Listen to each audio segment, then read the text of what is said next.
So this was just dropped off to me. It's an iPhone 12 Pro Max.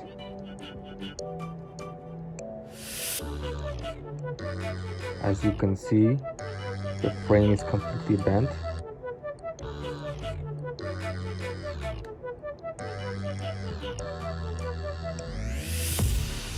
So fully functional. Let's get to work.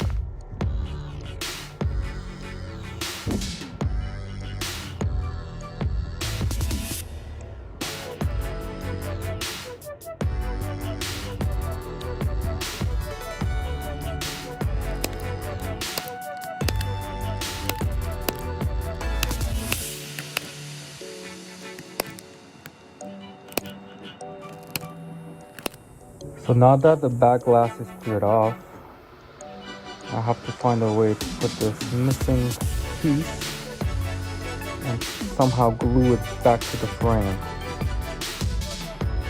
So there's a few tools I can use. I can use some E8000 hard glue, or I can use some B7000 adhesive. So I'm just gonna try doing that, and then once I put it on, I'm gonna use this little clamp right here, clamp it together and leave it overnight. And then we'll see how that goes. So just for the record, it's still working. So